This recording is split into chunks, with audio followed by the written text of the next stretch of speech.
And welcome to another Coffee with Laura. Today, we are going to talk about how to make being healthier a little bit easier by listening to some quick and easy recipes that are easy to make and make life in general much, much easier. Because I'll be honest, I'm not a big fan of cooking, but I am a big fan of how good it feels when I do feel healthy. So that's kind of what I'm going for. Um, what I've learned, and it was definitely a learning process, is the first and most important thing is to work with yourself where you're at.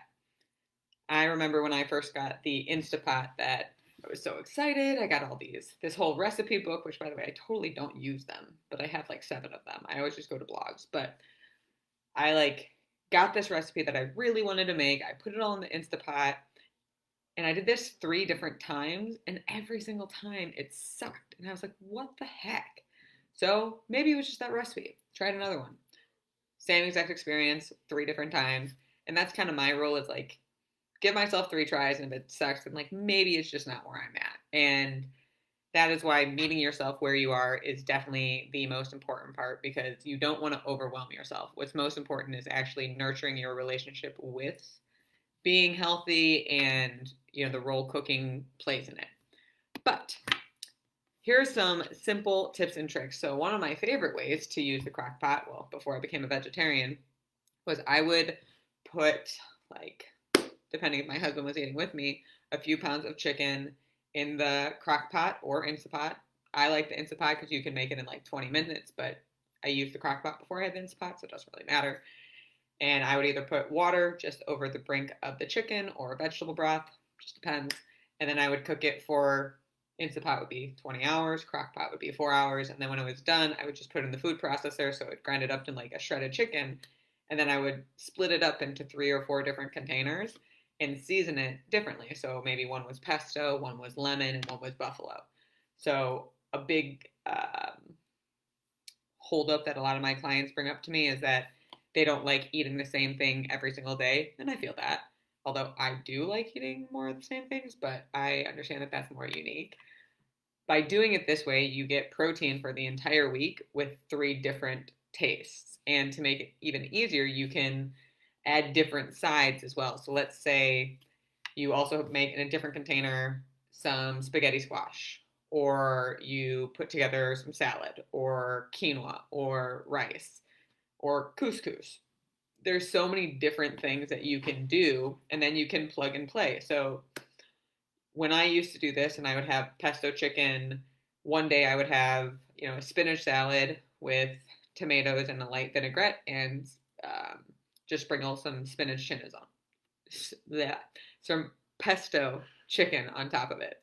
When I would have the buffalo, a lot of times I like that with the spaghetti squash, and it kind of blended nicely together. Sometimes I would even throw some quinoa in there. Sometimes I would even throw some cauliflower rice in there. It just kind of depended, and definitely like my goat cheese with that. So you kind of have to plug and play with your taste buds, but it's very easy to make one meal out of those things. Same thing with the lemon. I would love to put it with some asparagus and a zucchini boat, and then you could just put it in the oven for like 20 minutes, or you could already have that made. It's very, very flexible. So if you're looking for an easy way to make a lot of protein, I definitely am a big fan of the crock pot for that. You can do it through the oven as well, but one complaint that my husband definitely had was how dry it gets after a few times of reheating it, which I understand. In terms of trying to not make meat super dry, one way that can really help it is if you do it Hasselback style. So that's where if this is like the chicken, you don't cut all the way through it, but you kind of just cut a little bit, and then you can actually put seasoning in the middle when you reheat it. So that way it becomes a little bit easier. Or you can even keep it with a little bit of vegetable broth in the container or water in the container. Both work. Um, One of my favorite go-to protein options for vegetarian lifestyle is right here. Ooh, there you go. Now, whether you're vegetarian or not, it doesn't really matter. What I will say is our bodies probably are best with a mixture. So just because you eat meat doesn't mean that you can't also enjoy some vegetarian proteins. And if you're a vegetarian, depending on the reasons why you are a vegetarian, you can also eat some meat. I get that it's a personal choice.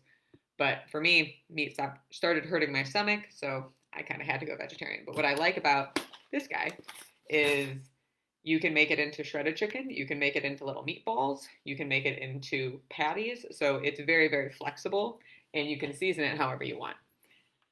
I tend to build my meals protein first, so like knowing what my protein is going to be. But one of my other favorite go-tos is Buddha bowls. So Buddha bowls and salads to me are pretty much the same. The main difference is the base. So it makes me think of when you go to Chipotle. If you want a rice base with some lettuce or a lettuce base with some rice. So that's really the difference to me when it comes to bowls versus salads. But as you know, with salads, there's a lot of flexibility about the different ingredients that you can put in it. You can definitely get your quality fats and your quality proteins. I like a bowl because I think it's more sustaining, and that's just me personally. It doesn't have to be for everyone. But the other thing I like about bowls is they're very flexible in being turned into wraps.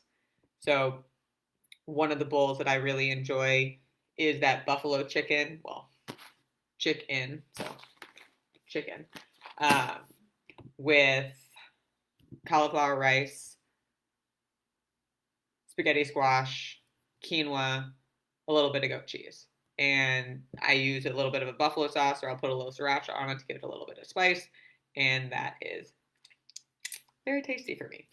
So you can easily play with different chickpeas. And like if you're hosting a bunch of people, we did this where we had like 8 different bowls of different types of food. They could choose their base, they could choose their vegetables, they could choose the different types of protein.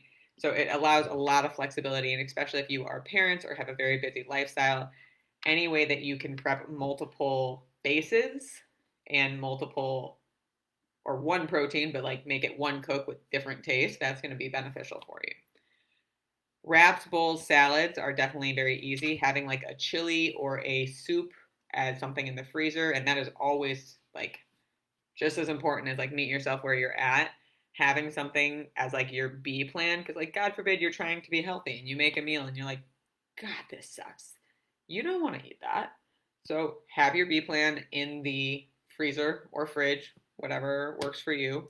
And that way you always know that you have a fallback plan. And that's one of the things I do like about having a chili or something like that readily available. And let's not forget that smoothies are actually fantastic.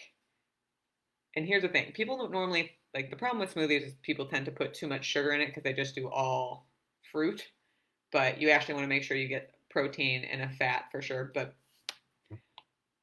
we tend to do them in the morning, or that's when people tend to do them in general. I'm more of a fan of them at night, and here's why. One, it kind of like a milkshake.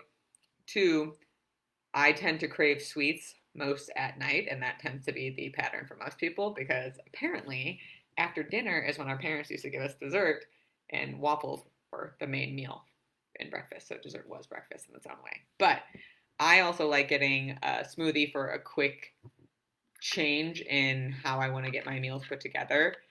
The other way that is really useful with meal prepping is batch cooking. And with that one, you really want to learn your meal. So, for instance, I was doing this chili cheese zucchini boat, and I would put it all in the boat and bake it, and then I'd put it in the containers, and then I'd be able to, eat it the next day. But as I would reheat it, it was really soggy, which is not, I'm not a fan of that. So I learned that you could put the chili in one container, and I could scoop the zucchinis, and they're all prepped and ready, and all I'd have to actually do is put the chili in the zucchini and cook that for 20 minutes, which made it like a fresh meal. But the actual pain or frustration of meal or like prepping the meal wasn't there. So if you're going to cook a dinner for your family or dinner for yourself, why just cook one? Try to cook 2 or 3. And a lot of this is learning your own habits, because here's what I will say. I never meal prepped before 8 years ago. No, 7 years. Yeah, 7 years ago. Pretty much right around when I was dating my husband. It was the first time that we were moving in together. And I would do like batch cooking on Sunday, and then Wednesday, it would get me to about Wednesday, and then pretty much Thursday, Friday, Saturday, Sunday, I was screwed for dinners. But when I was moving in with him, I knew that when I moved, it was really hard for me to get back on track when it came to food. So I was like, you know what? I see these people making all their meals for the week. I think it's crazy, but I'm going to try it. And I haven't really gone back. I've taken weeks off, and they were glowing reminders as to why I inconvenience myself sometimes. And that's really what it's about. Because I'll be honest, I meal prep every single week now.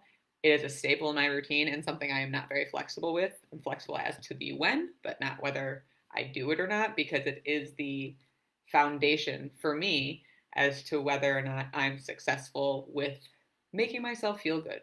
And ultimately, it relieves so much stress for me knowing that I don't have to do it and that I might just have to put a few things together and cook it for 20 minutes or something like that is totally fine with me. But once I moved in with him and I saw, like, wow, I feel great. I didn't lose a step.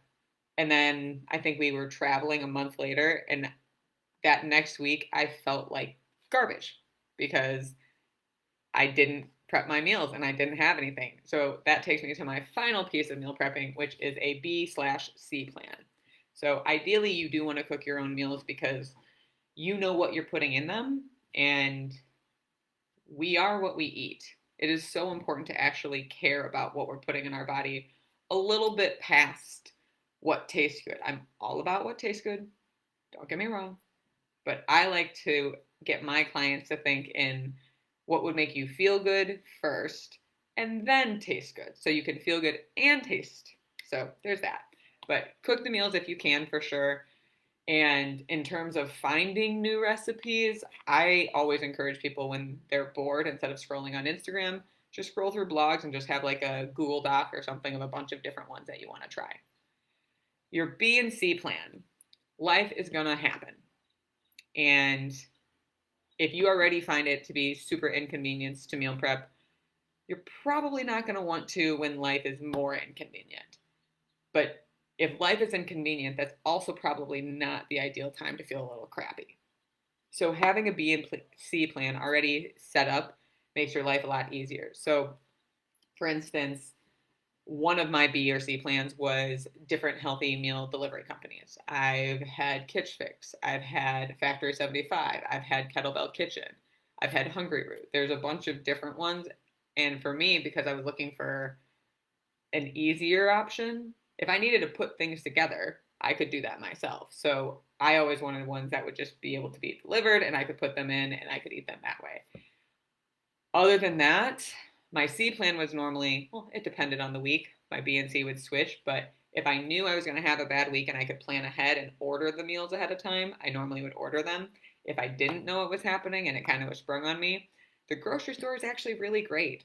They have all these different meals fresh and prepped for you, and depending on where you go to the grocery, you can actually get them to cook your protein for you.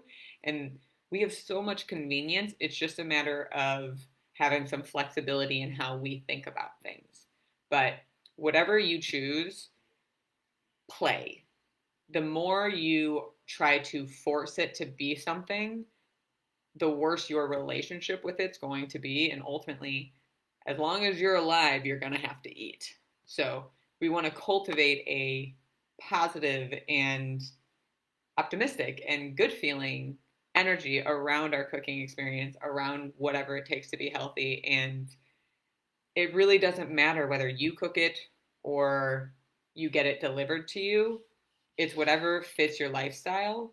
And if that makes your life easier and you can feel good with it, that's what matters. So those are some of my quick and easy tips. If you want some of the specific recipes, I will definitely drop a few of my favorites in here, but always visit my website because I add 3 new ones every single month. But if you want specific tips on how to meal prep, I have a PDF, so shoot me a DM and I'm happy to send it to you. Otherwise, thank you so much for tuning in to Coffee with Laura, and I hope you eat and have a happy and tasty day. See you guys next week, same time.